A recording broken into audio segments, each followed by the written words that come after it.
Hello दोस्तों, स्वागत है आप सबका फिर से मेरे एक और नई वीडियो में। तो आप सभी का स्वागत है, मेरी दीदियाँ, मेरी बहनें और मेरे भाइयों। आप जितने भी लोग मेरी वीडियो देखते हैं, बहुत-बहुत थैंक यू, बहुत-बहुत धन्यवाद। दिल से शुक्रिया, आप सब इतना ज़्यादा प्यार देते हैं मेरी वीडियोज़ को, तो बहुत-बहुत धन्यवाद सबसे पहले तो। तो चलिए आज का वीडियो हम लोग स्टार्ट करते हैं। तो मेरी बहनें बहुत सारी ऐसी मेरी बहनें हैं जो कमेंट कर रही है कि उनको सिलाई आती है मगर वो कैसे दुकान खोले या फिर कैसे शुरू करे। तो आज का वीडियो ख़ास आप सबके लिए है जो बिगिनर्स हैं, ख़ास आपके लिए है कि आखिर सिलाई आती है लेकिन हम बिज़नेस कैसे स्टार्ट करें या फिर सिलाई का जो हम अपना बुटीक है वो कैसे स्टार्ट करें, तो किस तरह से शुरू किया जाता है। ठीक है, सबको देखिए सिलाई आती है लेकिन शुरू किया किस तरह से करेंगे, क्या तरीका है, उनको नहीं पता है। तो आप लोग प्लीज़ वीडियो में एंड तक बने रहिएगा जिससे कि आपको सारी चीज़ें पता चलेगी। आखिरकार आपको क्या-क्या करना चाहिए, क्या नहीं करना चाहिए और किन-किन बातों का ध्यान रखना चाहिए। तो चलिए वीडियो स्टार्ट करते हैं। वीडियो को बिना स्किप किए एंड तक ज़रूर देखिएगा सिस्टर्स। तो सबसे पहली बात, अगर आपको स्टिचिंग आती है, तो मैं पहले अपनी ही बात करूँगी कि मैं क्या करती थी। क्योंकि मैं दूसरों के बात करने से पहले मैं अपने बारे में बता देती हूँ कि मैंने आखिर किस तरह से अपनी कस्टमर्स को बढ़ाया और किस तरह से मैंने स्टार्ट किया, ठीक है? तो जब मैंने स्टार्ट किया अपना सिलाई, तो सबसे पहले तो मैं अपने ब्लाउज़ बनाती थी।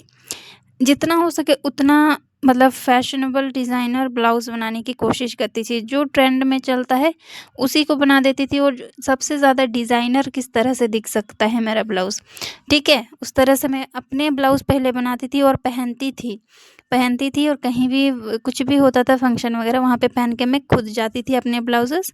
पहली बात तो मैं खुद अपने ब्लाउज़ पहनती थी बना के और लोगों को दिखाती थी कि मैंने ये बनाया है। मतलब आप अपना खुद का परिचय दीजिए। आप खुद बताइए लोगों को अपने बारे में, आप खुद ही एडवर्टाइज़ कीजिए कि हम करते हैं ये चीज़, हमें आती है ना? कोई और आपको नहीं पूछेगा कि ये कहाँ से किए हैं, क्या किए हैं, ठीक है? तो आपको खुद बताना पड़ेगा और अगर आप उतना अच्छा ब्लाउज़ पहनेंगे तो आपको कोई पूछेगा भी ज़रूर कि आखिरकार ये आपने बनाया कहाँ से, बनवाया कहाँ से? तो सबसे इम्पोर्टेंट यही है कि आप अपने ब्लाउज़ेज़ सबसे पहले अच्छे-अच्छे बनाइए, पहनिए और लोगों को दिखाइए। और अगर आपके आस-पड़ोस में लोग हैं, तो आप उनको बताइए जिनको नहीं पता है कि आप सिलाई करते हो, उनको आप बताइए कि मुझे सिलाई आती है और मैं ब्लाउज़ेज़ सिलती हूँ, सूट सिलती हूँ, मतलब जो-जो सिलते हैं, आप वो चीज़ बताइए। और आपको अगर स्मॉल बिज़नेस स्टार्ट करना है, आप घर से करना चाहती हैं, तो आप सबसे पहले तो एक बोर्ड बना लीजिए और बोर्ड को अपना बाहर में रख दीजिए लगा के कि यहाँ पे सिलाई होती है। पहले अपना बुटीक का कुछ भी नाम रख दीजिए, अपना नाम रख दीजिए और उसे आप बाहर में लगा दीजिए आपके घर के बाहर, जिससे कि लोगों को पता चलेगा कि आप बुटीक खोले हैं और आप सिलाई करते हैं। आप चाहें तो उनके ब्लाउज़ के रेट भी लिख सकते हैं और क्या-क्या सिलते हैं वो सब लिख सकते हैं।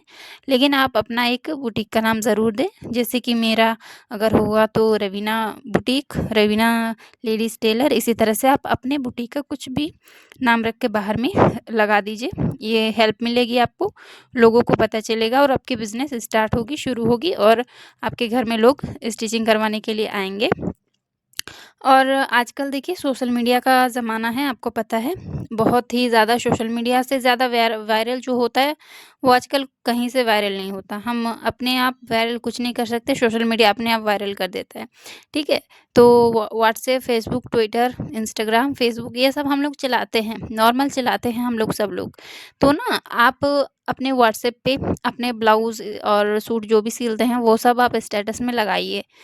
और वहाँ पे लिखिए कि हमने सिला है। इस तरह से मतलब कुछ भी लिख दीजिए अपने बारे में और फ़ेसबुक में भी अपलोड करिए फ़ोटो वग़ैरह जो भी आप बनाते हैं और वीडियो सब कुछ आप अपलोड करिए, जिससे कि मतलब आपके आस-पास के लोगों को पता चलेगा कि आप सिलाई करते हैं और सोशल मीडिया के द्वारा लोगों को पता चलता है। जैसे हम लोग यूट्यूब पे ही अपलोड करते हैं तो लोगों को पता चलता है इसी से ना। इसी तरह से आप सोशल मीडिया की यूज़ करके आप अपने दुकान का परिचय करवा सकते हैं। लोगों तक आपकी जाएगी आपकी वीडियोज़, आपकी फ़ोटोज़, ठीक है? तभी उनसे भी आप लोगों को पता चलने में मदद मिलेगा कि आप सिलाई करते हैं। तो इसी तरह से भी आपकी जो सिलाई की बिज़नेस है वो शुरू होगी। आप इस तरह से स्टार्ट कर सकते हैं। और देखिए, अगर आस-पास में ना बहुत सिलाई वाले होते हैं, जैसे कि हमारे यहाँ पे भी हैं और भी है बहुत कोई जो सिलाई करते हैं। तो आप कोशिश करिए कि अच्छे से अच्छी फिनिशिंग देने की कोशिश करिए। जो भी आपके पास पहला कस्टमर आता है, तो उनको आप कभी निराश मत करिए, अच्छे से उनसे बात करिए सबसे पहली बात तो। उसके बाद जो भी वो आपको ब्लाउज़ देते हैं ना, आप भले ही ₹10 ₹20 आप कम ले लें, जितना भी आपका बन रहा है, भले ही आप पैसा कम ले लें, लेकिन उनकी जो फिनिशिंग है वो अच्छी करके दीजिए, फिटिंग अच्छी करके दीजिए। और कोशिश ये करिएगा हमेशा कि उनकी जो ब्लाउज़ है ना, वो हमेशा प्रेस करके दीजिएगा। और पैसा भले कम ले, लेकिन उनकी ब्लाउज़ अच्छी बना के दीजिए। और अगर आपको उनकी ब्लाउज़ आप नहीं कर पा रहे हो, तो आप पहले वो डिज़ाइन जो उन्होंने कहा है, उसी डिज़ाइन को आप अपने ब्लाउज़ में करके देखिए। उसके बाद आप दूसरे के ब्लाउज़ में करिए, ठीक है? जिससे कि आपको पता चलेगा कि क्या गड़बड़ है, क्या नहीं गड़बड़ है, ठीक है? वो चीज़ आप करिए, जिससे कि आपके कस्टमर जो है ना, वो कभी भी आपको निराश नहीं करेंगे, ठीक है? आप उनको निराश नहीं करेंगे, तो वो आपको निराश नहीं करेंगे। उनको आप खुश रखिए, वो आपको खुश रखेंगे।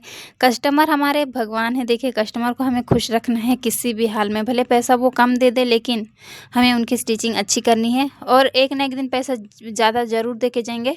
अगर हम एक बार उनसे कम ले लिए तो क्या हुआ, दूसरी बार तो वो आएँगे ही सिलवाने ना।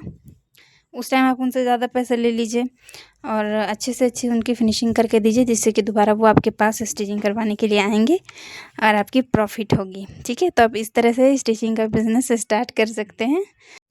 और एक बात का ध्यान ज़रूर रखिएगा बहनों, अगर आपके आस-पास में बहुत सारे स्टिचिंग वाले हैं और आपके पास जो कस्टमर कम आते हैं ना, तो आप अपना स्टिचिंग का रेट थोड़ा कम ही रखिए, क्योंकि कंपटीशन में बहुत लोग हैं और हमें अर्निंग भी करनी है। और हम अभी बिगिनर्स हैं, तो ज़्यादातर हमें अच्छे से अगर सिलाई नहीं आती है, तो ना हमें अपने जो सिलाई का रेट है वो थोड़ा कम रखना चाहिए। जैसे कि कोई लेता है 300, तो हमें अपनी सिलाई की रेट रखनी है 250, मतलब उनसे 50 रुपए कम रखिए। बहुत से गाँव में, देहात में तो होता है कि अभी भी 80 रुपया, 90 रुपया, 100 रुपया उस टाइप का सिलाई लिया जाता है। लेकिन हमारे यहाँ पे नहीं, हमारे यहाँ अस्तर का ब्लाउज़ जो है सिंपल में 200 रुपया लिया जाता है। लेकिन मेरे पास मेरी बहन ने कमेंट करा था कि उनके यहाँ 80 रुपया लिया जाता है अस्तर वाला ब्लाउज़। तो देखिए कितना ज़्यादा कम लिया जाता है कहीं-कहीं पे।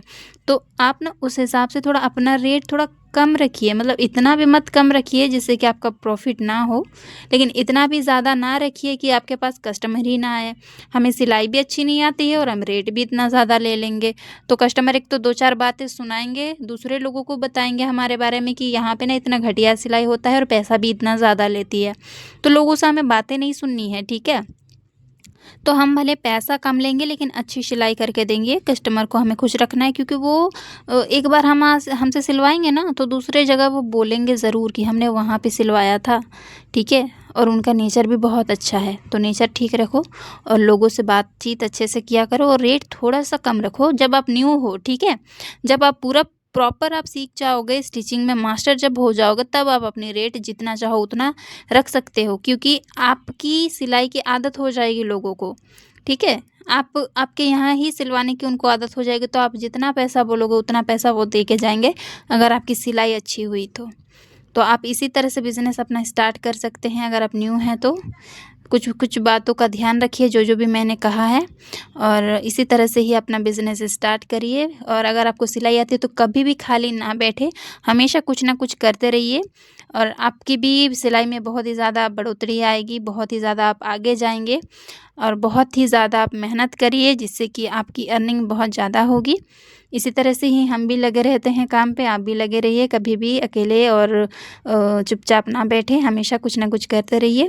तो मेरी वीडियो कैसी लगी please like, share, subscribe. Thank you.